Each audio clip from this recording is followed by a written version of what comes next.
저는 아주 어릴 때 부모님을 여의고 고아원에서 자랐습니다.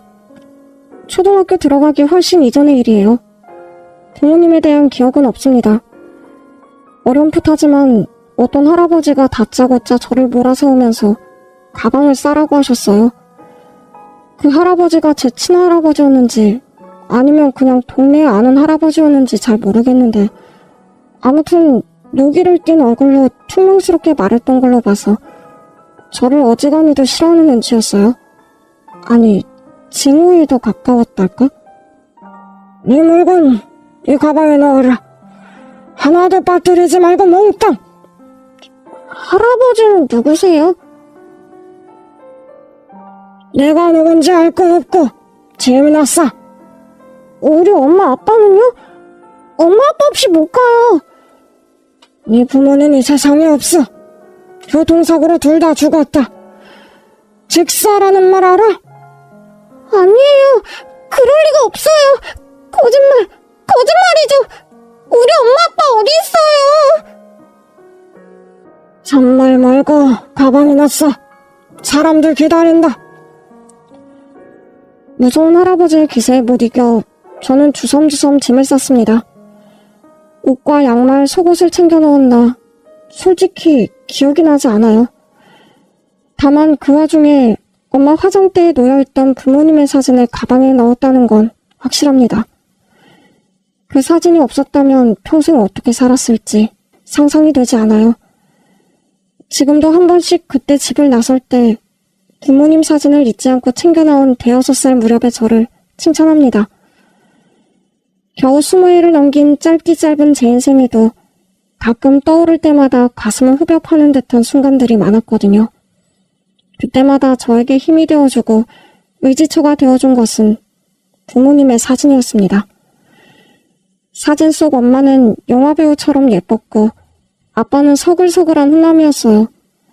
분명 두 분의 사랑을 듬뿍 받고 자랐을 텐데 아쉽게도 기억이 나지 않았습니다. 그럼에도 영화의 한 장면처럼 포근했던 기억이 하나 있는데 그건 제가 엄청 아팠을 때였나 봐요.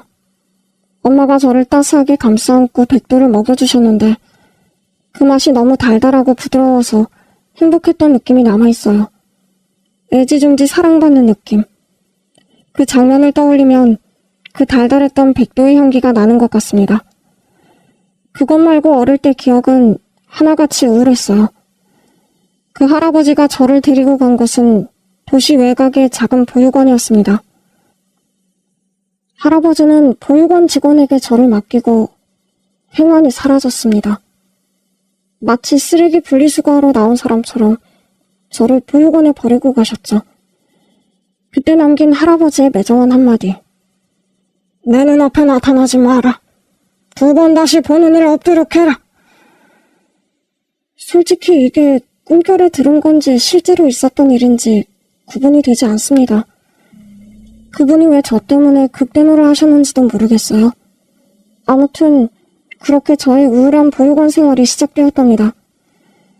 보육원에서는 초2까지 약 3년 정도 살았어요. 작은 보육원의 사정이 어려웠던 탓인지 저는 몸이 무척 약했습니다.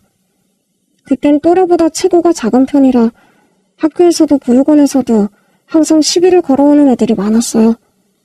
그 중에 엄상준은 악질 중에 악질이었습니다. 어이, 김지훈이, 이리 와봐. 왜? 이 형님이 팔이 아파 도저히 못하겠다. 앞으로 내 숙제는 네가 맡아. 이거 아무나 하는 거 아니야. 영광인 줄 알아. 아, 맞다. 영 하는 거. 내 여친 숙제까지 부탁해. 야, 나도 해야 할 일이 많아. 청소도 해야 하고 주전자에 물도 챙겨야 해. 어쭈 이 자식이 다 나오냐? 야, 눈 깔아. 눈 안 깔아? 조금이라도 대들면 얼굴을 향해 명치를 향해 엄상준의 주먹이 사정없이 날아왔습니다. 저는 엄상준 때문에 하루 걸러 코피를 쏘는 게 일이었어요. 상준이는 부모가 살아있는데 버림을 받아서 보육원에 들어온 아이였습니다. 자신의 친부모를 기억하지 못했어요. 저처럼 부모님을 여의고 어쩔 수 없이 시설로 온 아이들을 굉장히 싫어했어요.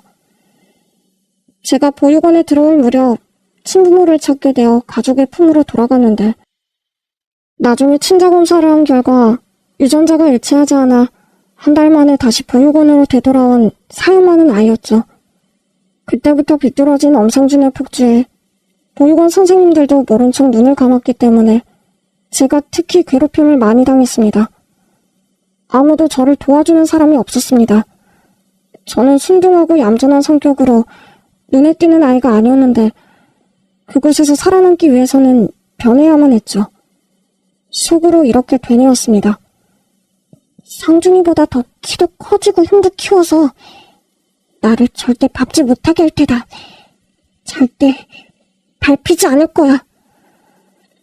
그때부터 저는 맛이 있든 없든 어떤 반찬도 남기지 않고 바닥까지 싹싹 긁어먹었어요. 달리기, 철봉, 맨손 체조를 하면서 체력도 길렀고요. 그게 효과가 있었는지 제 볼은 조금씩 오동통 살이 오르고 체구도 조금 커졌어요. 엄상준의 괴롭힘에서 벗어나려고 그렇게 체력을 길렀건만 엄상준을 향해 주먹질을 참아 할 수가 없었어요. 오히려 맺지만 단단해졌습니다. 그렇게 다부진 9살이 됐을 때 저를 입양하려는 양부모님이 나타났습니다. 김지훈? 만나서 반갑다. 우린 너한테 관심이 아주 많아. 6살 때 여기 들어왔다고? 돌아가신 부모님 얼굴은 아직 기억나? 아니요, 안 나요. 지훈아, 우리는 네 부모가 되고 싶어. 네가 원한다면 너의 든든한 울타리가 되어주고 싶단다. 너도 우리랑 같이 살래? 그래, 지훈아. 우린 마트에서 고르듯 자식을 고르는 사람들이 아니야. 너를 보자마자 핏줄이 땡기듯 마음이 땡겼단다. 지금은 눈, 코, 입이 다르게 보여도 같이 밥 먹고 생활하면 닮는다더라. 그러니까 우리 이제 한솥밥 먹으면서 같이 웃으며 살자꾸나. 양부모님은 10년을 노력했지만 아이가 생기지 않아서 결국 입양을 선택한 부부였습니다. 시엄마는 키가 작고 오동통한 얼굴에 아주 당찼으며 말도 똑부러지게 잘하셨어요. 시아빠는 보통 키에 조금 뚱뚱한 그런대로 인상이 좋은 분으로 물에 물 탄 듯 술에 술 탄 듯 미지근해 보이는 분이셨어요. 저는 입양된다는 사실보다 드디어 엄상준의 마수에서 벗어날 수 있다는 것이 더 기뻤습니다. 삼신할머니한테 순둥하고 착한 아이를 보내달라고 기도했는데 내 소원을 들어주셨네. 저 눈에 들어온 아이는 네가 처음이란다. 지훈아, 우리 인연은 우연이 아니야. 전생부터 이어진 운명일 거야. 그치 여보? 그 말하면 잔소리지. 무척이나 저를 예뻐하시는 양부모님을 만난 저는 다시 가방을 쌌습니다. 가방 깊숙한 곳에 부모님의 사진을 넣어두었어요. 입양된 집에 도착했지만 친부모님의 사진을 버젓이 걸어둘 용기는 없었어요. 그 어린 나이에도 왠지 눈치가 보였습니다.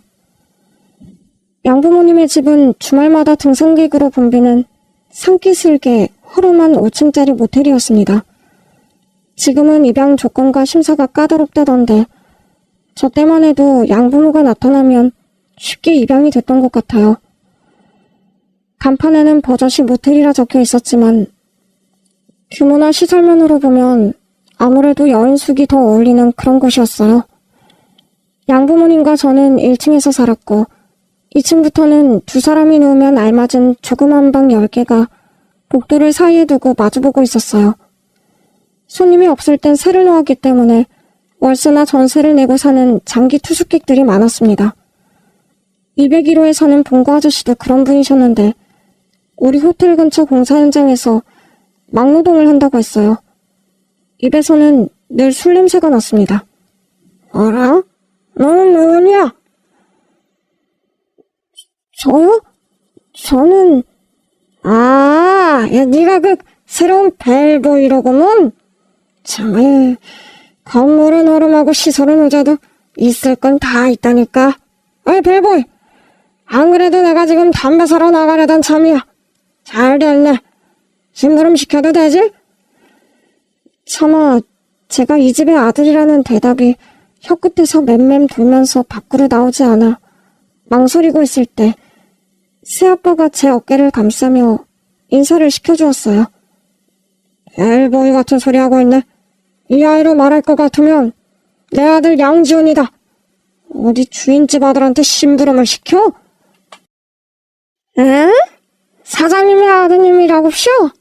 야, 어제까지 없던 아들이 갑자기 땅에서 솟았나? 하늘에서 떨어졌나? 이게 말이야, 망고야? 맞아, 우리 아들. 하늘이 주신 귀한 아들 맞으니까 앞으로 우리 아들한테 함부로 하지 말라고. 무작위도 당당하게 이름이 올라와 있는 내 아들이라고. 우리 아들한테 심부름 시키고 그러면 그날도 방 뺄 줄 알아.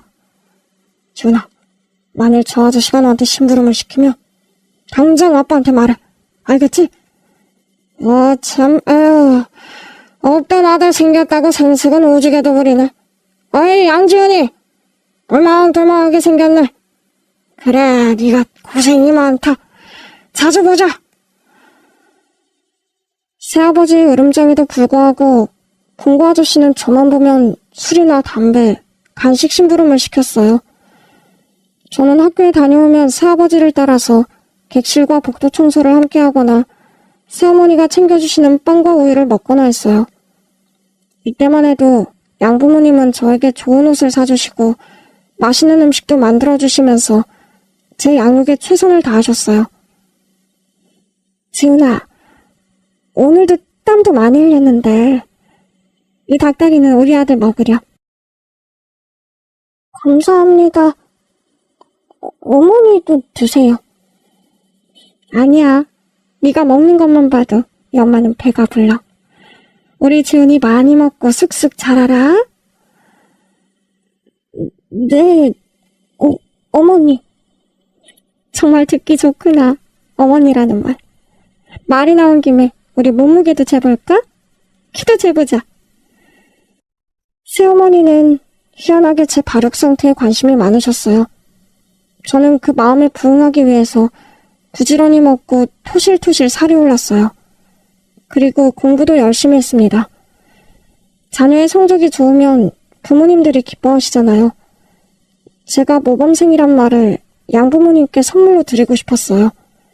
그래서 수업 시간에는 열심히 선생님 말씀에 귀를 기울였고 집에 와서는 숙제를 마친 뒤에 예습과 복습을 꾸준히 했어요. 제 자랑 같지만 저는 어려서부터 한글도 금방 깨쳤고 셈도 밝았어요. 암기에도 자신이 있었죠. 한마디로 공부를 잘했어요. 학교에서 치는 시험마다 100점 아니면 1개 정도 틀릴 정도로 성적이 좋았습니다. 시험을 쳤다 하면 100점을 맞으니 담임선생님도 저를 다시 보셨어요. 아니, 우리 반에 비범한 영재가 들어왔네? 우리 지훈이 성적이 좋은데 왜 영재 교육을 안 받아? 그게 뭐예요? 너같이 뛰어난 인재를 발굴하고 육성하는 교육 프로그램이지. 특히 이번에 우리 학교가 과학 영재 교실을 특화해서 집중적으로 추진하고 있어. 너처럼 우수한 아이를 위해 영재학급을 운영하고 있으니까 너희 부모님한테 학교 한번 오시라고 해. 네! 저는 선생님께 인정받았다는 기쁜 마음에 들떠 집으로 한 걸음에 달려갔어요. 양부모님께 인사를 하자마자 시험 점수부터 자랑했는데 웬걸요? 양부모님의 반응이 예상 밖이었어요. 어머니, 아버지, 저 이번 시험 올백 맞았어요. 우리 학교에서 올백은 아무도 없대요. 저만 올백이래요. 어이구, 고생했다. 우리 아들 공부도 잘하는구나. 대단해요. 엄지손가락을 들어보이며 투명하게 축하해주시는 양아버지와 달리 양어머니의 표정은 몹시 당황한 것 같았어요. 지훈아, 힘들게 애쓰지 마. 우리는 말이야, 네가 공부 잘한다고 널 더 이뻐하고 공부 못한다고 널 미워하고 그러는 사람들이 아니야. 나는 네가 튼튼하게 자라주기만 하면 그걸로 좋게. 다른 건 다 필요 없어. 건강, 그게 최고라고. 그러니까 일부러 밤늦게까지 공부하고 그러지 마렴. 속상하다. 네, 어머니. 참, 선생님이 부모님 한번 학교에 오시래요. 왜? 너 학교에서 말썽 피우냐? 아니요. 무슨 영재교실에 가입하라고 하시던데요? 그래. 시간 나면 한번 들릴게. 너무 무리하게 애쓰지 말고 몸 튼튼 마음 튼튼 건강하게만 자라다오. 알지? 네, 어머니. 여보, 그래도 우리 아들이 올백이라는데 그냥 넘어가면 섭하지? 우리 지훈이 좋아하는 피자에 치킨 한 마리 어때? 이 아빠가 쏜다. 저는 때로는 객실 손님들의 심부름도 하거나 학교 공부를 하면서 새로운 가정에 적응해 갔습니다. 그렇게 2년이 지나고 제 인생이 한 방에 바뀌는 일이 발생했어요. 제 인생의 변곡점이 된 사건은 바로 양어머니의 임신이었습니다. 그날도 100점짜리 시험지를 들고 학교에서 돌아왔는데 양어머니가 할머니와 전화통화를 하고 계셨어요. 네, 어머님. 어제 임신 테스트기 2줄 나온 거 보고 기절하는 줄 알았어요. 네. 오늘 아침에 눈 뜨자마자 산부인과로 가서 확인했고요. 벌써 임신 6주래요, 어머니. 네. 선생님 말로는 이런 일이 간혹 있대요. 시험관 시술 포기하고 마음 편하게 지내다가 자연 임신되는 그런 케이스요. 그럼요. 그 이들 초음파 사진 보고 좋아 죽죠. 입이 귀에 함지방만큼 걸렸어요. 진짜 어머니 말씀이 다 맞았어요. 남의 집 애를 입양해야지 내 아이를 가질 수 있다는 그 말 처음에는 긴가민가 했거든요. 세상에, 이럴 줄 알았으면 진작에 입양을 하는 건데 그죠? 어머니 다시 전화 드릴게요. 지훈이 왔어요. 네, 감사합니다. 얼음처럼 서 있는 저를 발견한 새엄마가 다급히 전화를 끊고 저를 노려보셨어요. 너 언제 왔어? 사람이 왔으면 인기척을 내던지 인사를 하던지 해야지. 무슨 몽달 귀신처럼 서서 남의 통화를 엿듣고 있어. 그런 거 어디서 배운 버르장머리야? 아까 인사했는데 못 들으셨어요. 진짜야? 거짓말 아니지? 네. 나도 들어서 알겠지만 그렇게 됐다. 우리 집에 복덩이가 찾아왔어요. 네 동생이 생겼단 말이다. 축하할 일이지? 네. 근데 왜 멀뚱멀뚱 섰어? 왜? 뭐, 할 말 있어? 동생이 생기면, 저는, 동생이 생겨도 변하는 건 하나도 없어. 넌 그대로 우리 집 아들 맞아. 아들이지. 귀하고 소중한 아들. 네가 있어서 둘째가 생긴 건데, 그러니까 그런 쓸데없는 걱정은 하덜마. 그때 저에겐 양부모님께 큰아들로 인정받고 싶은 마음으로 가득했습니다. 그래서 100점 받은 시험지를 보여드리고 칭찬을 받고 싶었는데 그걸 본 새엄마가 버럭 화를 내셨어요. 지훈아, 몇 번을 말해. 공부가 인생의 전부가 아니라고. 너 성적에 집착하는 거 병이야, 병. 나는 그런 아들 필요 없어. 나는 육체적으로 건강한 게 제일이라고. 알았니? 네. 그럼 이거 치우고 들어오는 입구 유리 좀 닦으렴. 누가 그랬는지 손자국이 장난이 아니다. 퐁퐁 짜서 신문지로 빡빡 밀고 다음에 수건으로 다시 한번 싹 밀어. 알았지? 아니다. 신문지 말고 그 시험지가 좋겠네. 그 시험지로 빡빡 밀어봐. 그 100점 시험지로 유리문을 닦으라니. 유리문도 놀라 자빠지겠구먼. 유리문 좋은 일 시키지 말고. 자, 여기 신문지 있다. 이걸로 해. 동구 아저씨가 내민 신문지로 저는 모텔 입구 유리문을 빡빡 닦았습니다. 그리고 나서 막대걸레를 들고 복도를 닦고 있으니 동구 아저씨가 제 어깨를 톡톡 두드리고 나가셨어요. 숨고 씻고 쉬고 싶을 때 내 방에 들어가서 쉬어. 의외로 봉구 아저씨 방에는 아저씨가 도서관에서 빌려온 책들이 많았습니다. 2주마다 책들이 바뀌었는데 저는 그 책들을 읽는 재미로 아저씨 방에 드나들었어요. 아저씨 방에 있고 학교를 다닐 수 있어 참을만 했어요. 10개월 후 원우가 태어난 뒤부터는 알게 모르게 눈칫밥을 먹었습니다. 원우 100일 잔치나 돌잔치에는 초대받지 못하고 모텔 안내데스크를 지켜야 했고요. 원우 친할머니가 환갑이라 기념으로 가족 사진을 촬영하러 갈 때도 저만 모텔에 남아서 집을 봐야 했어요. 여보, 우리 원우 얼굴 좀 봐. 어린이 모델 화보가 따로 없다. 어쩜 이렇게 환하게 잘생겼을까? 그게 다 내 덕분이지. 나를 꼭 빼닮았다고 사진사 양반이 그랬잖아. 두상이랑 얼굴형은 당신 닮았고 오목조목한 이목구비는 나 닮았다고 했잖아. 그래 우리 둘 다 닮았다고 하자. 뭘 골라야 할지 모르겠네. 사진이 다 잘 나왔어. 이거 어때? 우리 식구 다 빵 터져서 붕어빵처럼 웃고 있는 거. 엄마도 그런 대로 잘 나오셨잖아. 괜찮네. 그걸로 해. 그나저나 여보, 우리 살집 좀 알아봅시다. 살집이라니? 우리 집 두고 뭔 소리야? 아니, 우리 원우도 좀 있으면 어린이집 가고 초등학교 들어갈 텐데 좀 그렇잖아. 솔직히 여기가 애들 키울 만한 환경은 아니잖아. 손바닥만한 치마 입고 다리를 환하게 내놓은 여자들이 들락날락하지. 부부도 아닌 커플들 왔다리 갔다리 하는 거 원우가 본다고 생각하면 아이고 머리에서 식은땀이 나. 그렇지. 우리 집을 자녀 교육에 추천할 만한 곳은 아니지. 그리고 우리도 아파트 한번 살아봅시다. 아파트? 그럼 모텔은 누가 보고?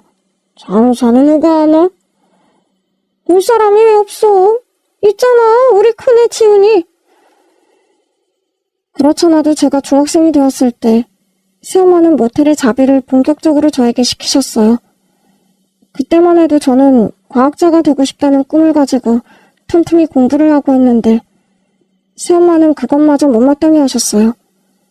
1층 맨 끝 제 방에 들어가 밤늦게까지 공부라도 하고 있으면 새엄마가 화들짝 문을 열고 들어와서는 획 하고 전등불을 꺼버리셨어요. 너는 무슨 공부 못해 죽은 귀신이 붙었니? 오고 날 책상 앞에 앉아있어. 공부는 뭐 아무나 하니? 어머니 조금만요. 내일 모레가 기말 시험이에요. 조금만 더 하다가 잘게요. 전기요금은 누가 내는데? 수도세, 전기세, 가스비 그런 게 뭐 땅 파면 거저 나오는 줄 알아? 잔말 말고 자. 내일 아침 일찍 약수터 가서 약수물 받아오고. 공부만 하면 구박하고 괴롭히는 새엄마 때문에 공부를 할 수 없었고 성적이 잘 나와도 못하는 척했습니다. 하긴 양부모님은 저의 성적표나 학교 생활에 관심 따위 보이지도 않았지만요. 제가 고등학생이 되자 양부모님은 기다렸다는 듯이 모텔 청소는 기본이요. 침대 시트와 수건 같은 빨래까지 저에게 맡겼어요. 너 대학 갈 것도 아닌데 야자를 왜 해? 학교 선생님한테 말해서 조퇴하고 와. 참 하늘이 맺어준 귀한 아들이라더니 진자식 얻었다고 머슴 취급일세? 그 지훈이한테 너무한 거 아니요? 늘 술에 쩔어있던 봉구 아저씨가 보다 못해 제 편을 들어주었습니다. 이렇게 마개시키고 머슴처럼 부려먹을 거면 애저녁에 파양을 하지 왜 데리고 살아요? 얘 인생을 생각해서 놓아주라고. 어머, 파양이요? 파양을 왜 해요? 우리 집에 힘쓸 일이 얼마나 많은데. 그리고 내가 지금까지 얘한테 먹이고 입히고 재워준 은덕이 얼마인지는 알아요? 자식이 돼서 부모의 은혜에 보답하는 게 뭐 어때서요? 내 자식 내가 키우는데 201호야말로 남의 집 일에 감나라 대추나라 간섭 말고 조용히 올라가서 발이나 첫 닦고 잠이나 자요. 와, 이 아줌마 진짜 안 되겠네. 저는 새엄마에게 달려드는 봉구 아저씨의 허리를 잡고 말렸습니다. 괜한 소동을 일으키지 않도록 봉구 아저씨 등을 밀어 2층으로 올려보냈습니다. 아저씨, 저 괜찮아요. 얼른 방으로 가서 쉬세요. 아이고, 내 이럴 줄 알았지. 너 입양할 때부터 저 부부들 시커먼 속셈을 다 꿰고 있었지. 인두겁을 하고 짐승처럼 사는 것들. 에휴. 봉구 아저씨는 제가 불쌍했는지 저를 볼 때마다 장난을 걸어왔어요. 언젠가 학교를 마치고 돌아오는 길 포장마차에 앉아있는 봉구 아저씨를 보았죠. 이제 주인집 아드님, 집에 가는 길인가? 여기 와서 우동 한 그릇 후루룩 먹고 들어가. 아니에요. 어머니가 알면 혼나요. 야, 이게 날이면 날마다 오는 날이 아니다. 3대9년 만에 내가 빚을 다 갚고 기념으로 너한테 우동 한 그릇 쏘려고 그러니 사양하지 말고 앉아. 어른이 하는 말 거절하는 것도 예의가 아니야. 자, 여기 앉아봐. 어쩐 일인지 봉구 아저씨 말을 거역할 수가 없었어요.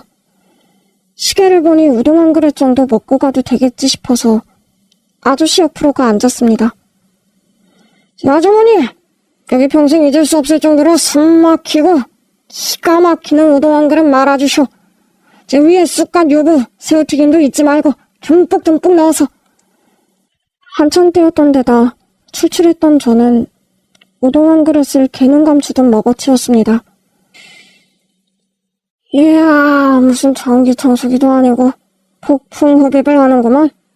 맛있지? 그럼 한 그릇 더? 콜? 아저씨, 무슨 일 있어요? 왜? 그냥 평소와 달라 보여서요. 그게 보이냐? 사실 내가 여기 뜰 거걸랑 여기서 근 10년을 살았나? 지긋지긋하다. 10년 전만 해도 악착같이 돈을 모아서 빚을 다 갚고 당당히 고향집으로 돌아가겠다고 맹세했건만 아이고 물가는 천정부지로 오르는데 내일 땅만 안 올라. 일구 하는 것도 쉽지 않고. 그래서 고향으로 가려고.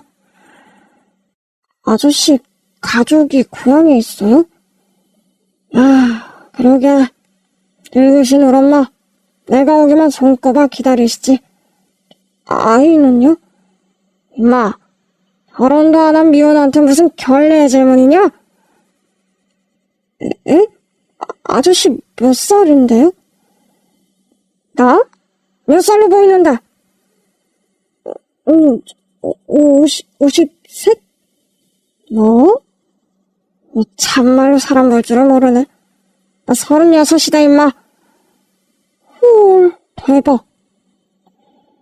야, 내가 세월의 평지풍파를 정면으로 맞아서 사가 보이는 거지. 헐할 정도는 아니지. 그렇구나. 근데 나 목에 걸고 있는 이건 뭐냐? 이거 학생증 교통카드예요. 이야, 우리 때는 이런 것도 없었는데. 야, 줘봐. 한번 보자. 봉구 아저씨가 제 학생증 교통카드 케이스를 살펴보다가 케이스 뒤에 꽂아두었던 친부모님의 사진을 발견했어요. 응? 이분들은 누구시냐? 저를 낳아주신 친부모님이요. 너 기억은 나? 친부모님 살아계실 때? 아니요, 하나도 안 나요. 그래서 매일 밤 사진을 보면서 잠들어요. 그러면 기억날까 싶어서. 맞다.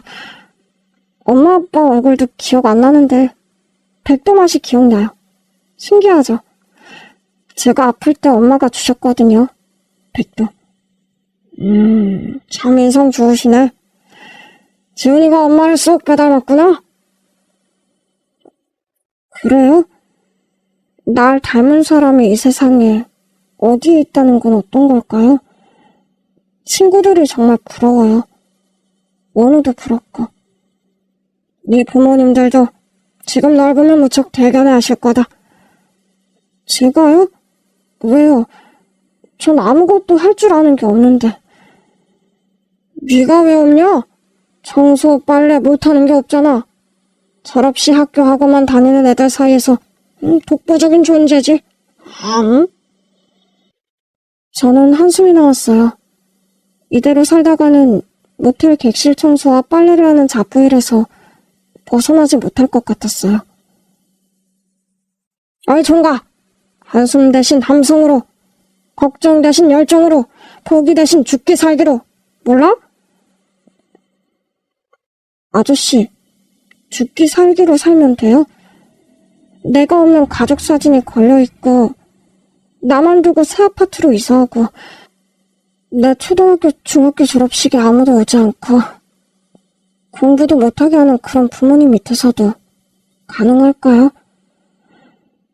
봉고 아저씨는 아무 말도 못하고 제 머리를 쓰다듬어 주었습니다. 잠아, 20살이 되면 혼자 살 수 있어.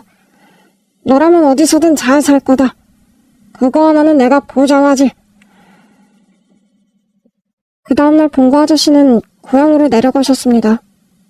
제 방에 백도 캔 한 박스를 넣어주시고 가셨어요. 우리 집 주소 혹시 몰라서 적어놨다. 갈 데 없으면 와. 저는 아저씨가 주신 백도를 먹으며 눈물을 흘렸습니다. 그때부터 제 가슴엔 소망의 나무 하나가 자라나기 시작했습니다. 그건 20살이 되면 이 집을 탈출하겠다는 거였죠. 아무리 생각해도 여기에 있다간 모텔 노예로 살아갈 것 같았어요. 어릴 때부터 봉고 아저씨는 저에게 심부름값이라며 500원씩을 주셨는데 그 돈을 모두 저금해두었어요. 다른 손님들에게서 받은 팁이나 심부름값 역시 저금을 했고 자립을 하려고 만반의 준비를 다했습니다. 그리고 고등학교를 졸업하는 순간을 디데이로 잡았습니다.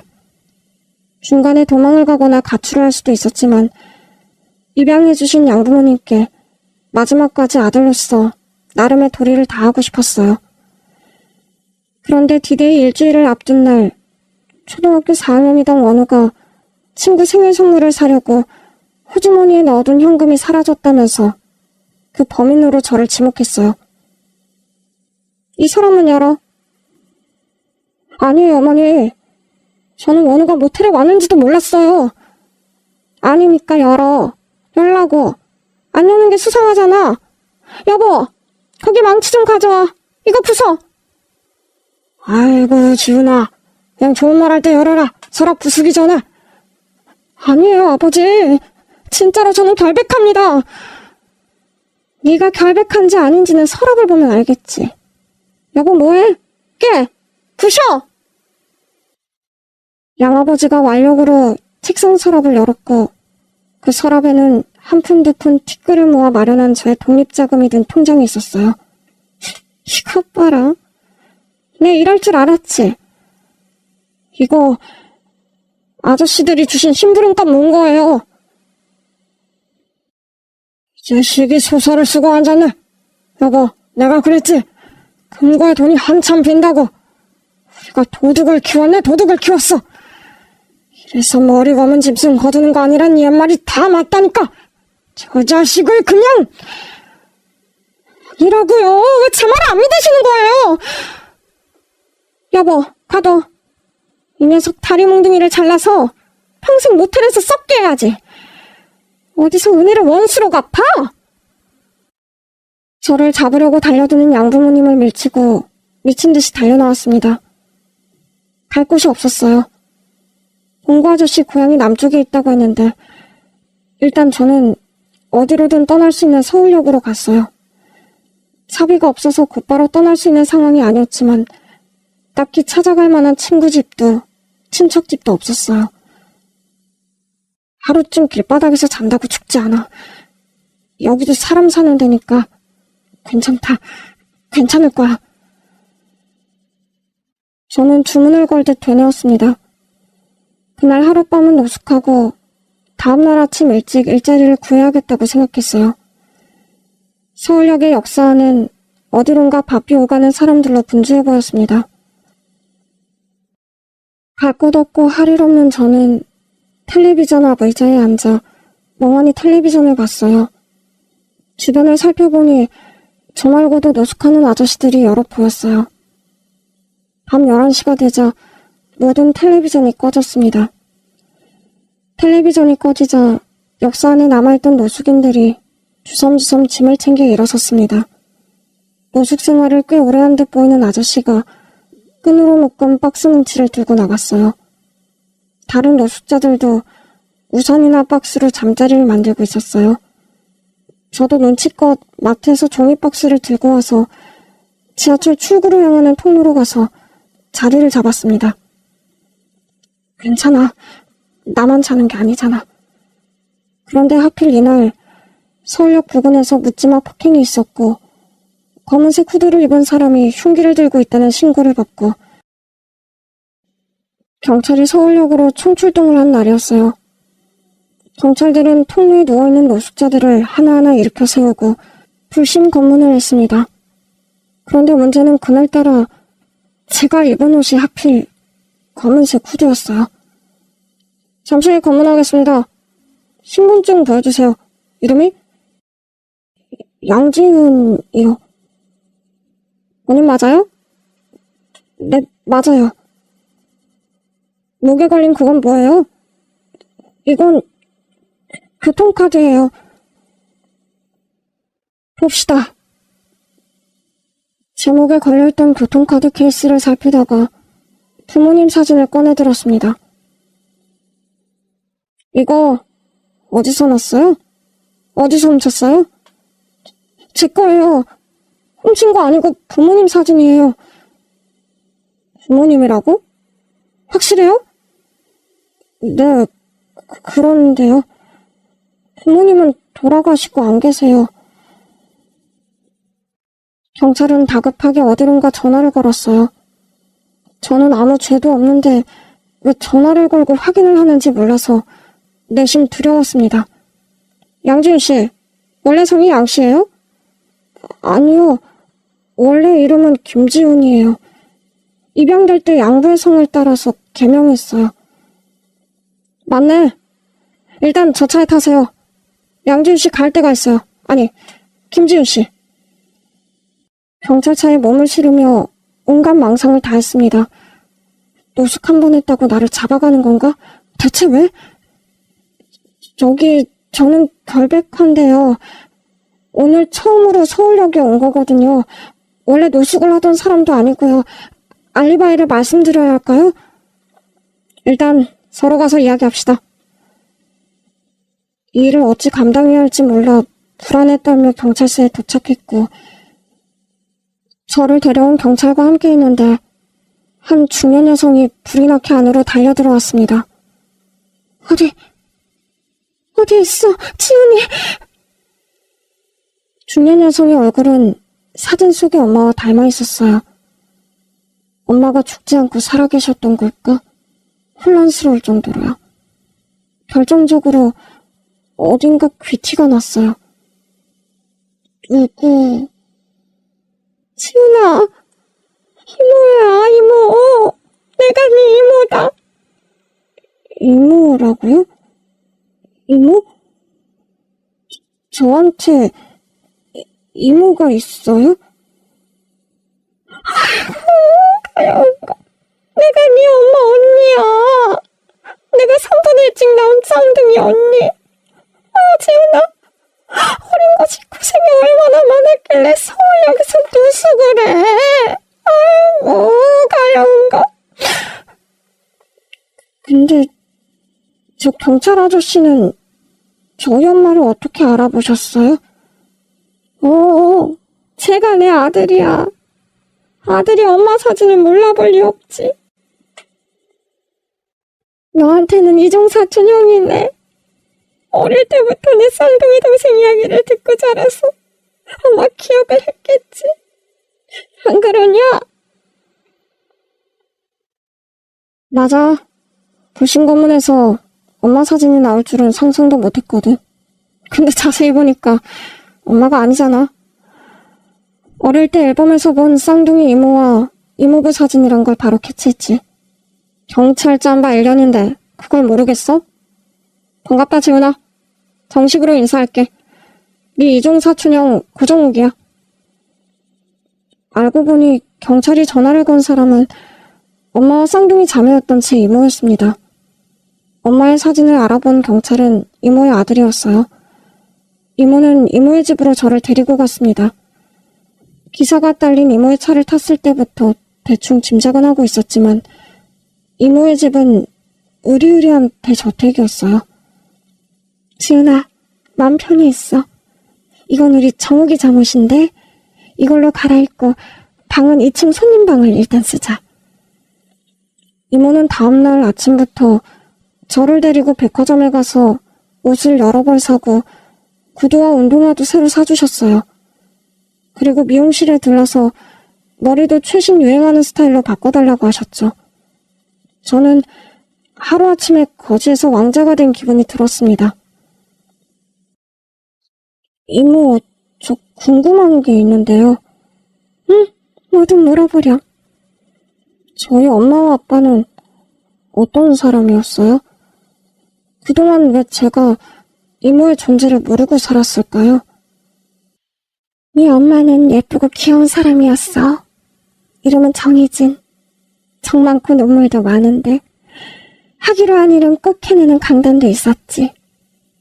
네 아빠는 알아주는 기업가의 아들이었는데 잘생긴 얼굴에 머리까지 좋아서 인기가 많았단다.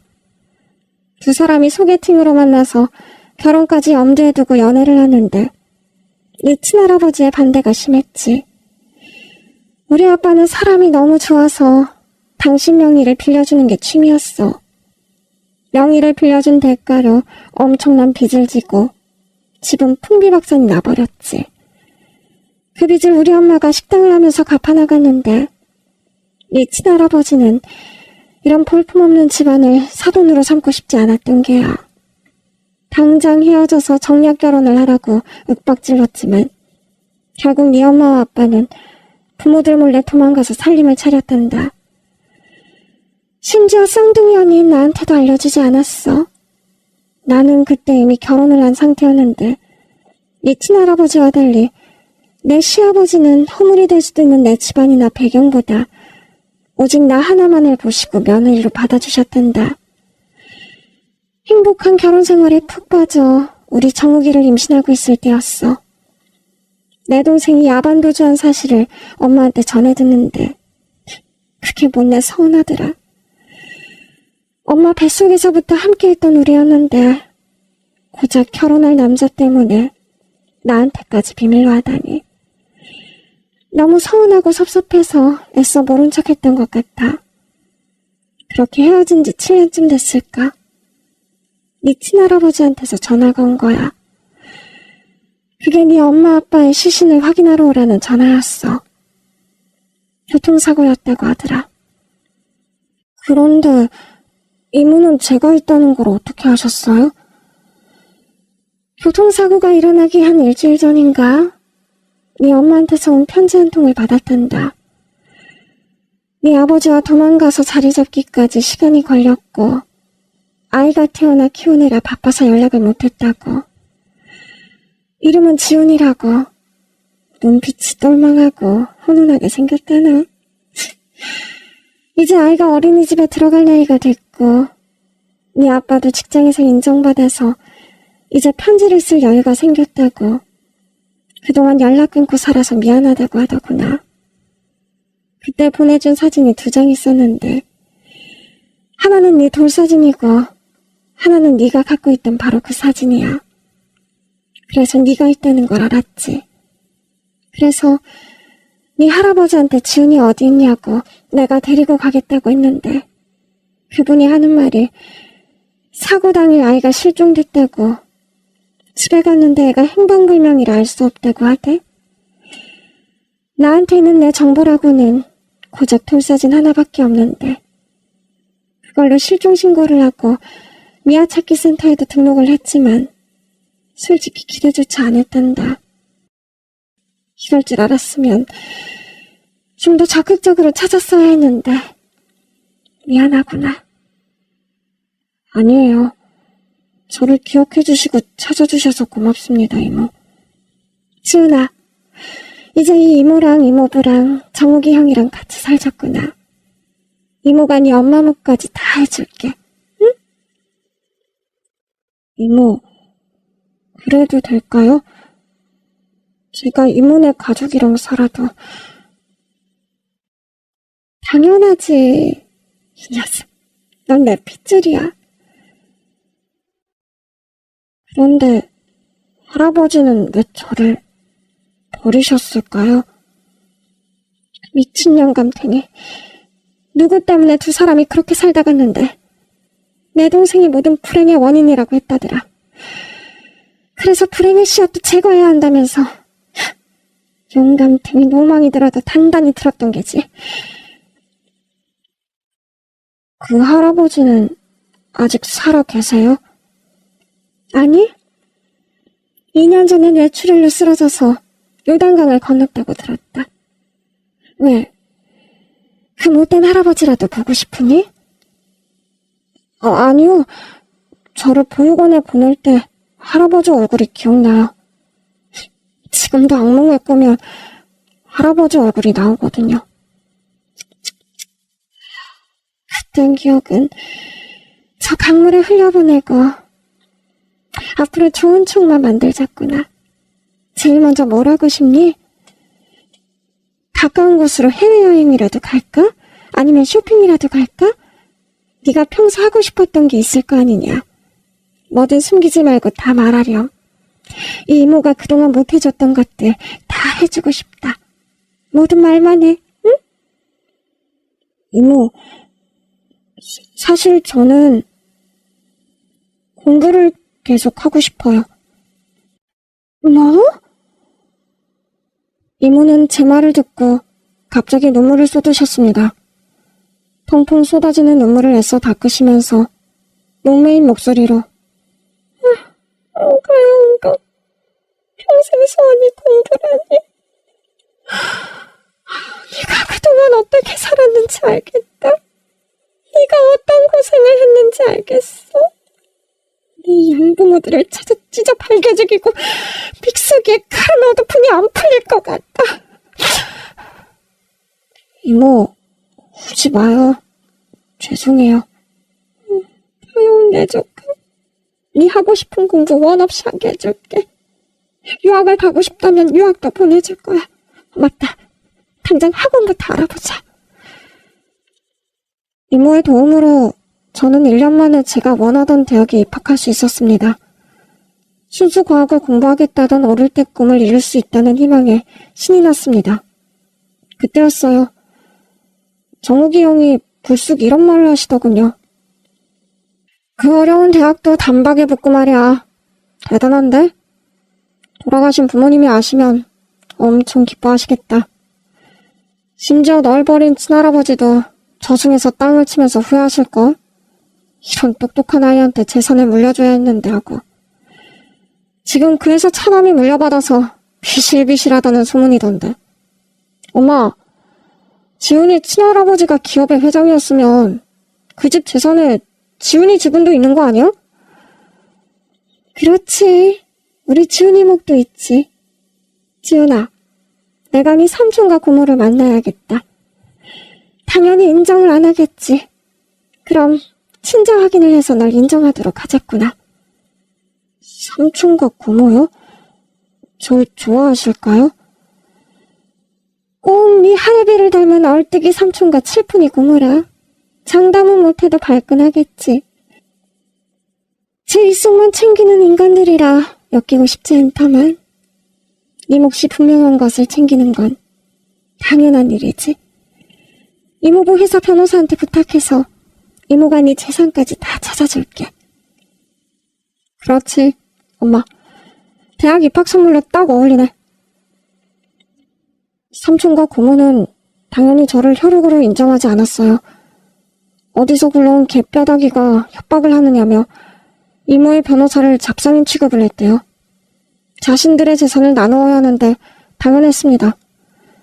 그래서 저는 친자 확인 검사를 하게 됐고 삼촌과의 유전자 검사 결과 그 집안의 친자이자 가족임이 증명됐습니다. 그럼에도 친할아버지가 인정하지 않은 손자에게 유산을 넘기는 일은 이치에 맞지 않다면서 저를 인정할 수 없다고 하셨어요. 말이야, 방구야. 아빠가 인정했다면 몰라. 일부러 보육원까지 가셔서 친히 버리신 아이예요. 그 아이에게 재산을 물려준다고? 미친 거 아니에요? 맞습니다. 저희 아버지 유언에도 이 녀석에 대한 언급은 일절 없어요.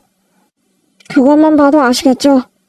아버지가 허락하지 않았다면 우리 가족이 아닌 거예요. 아무리 유전자가 친자라 해도 아버지의 뜻이 그러하기에 저희는 절대 그 아이를 받아들일 수 없습니다. 저를 부정하는 삼촌과 고모의 태도에 몹시 상처를 받았습니다. 이모, 그냥 할아버지 재산 포기할래요.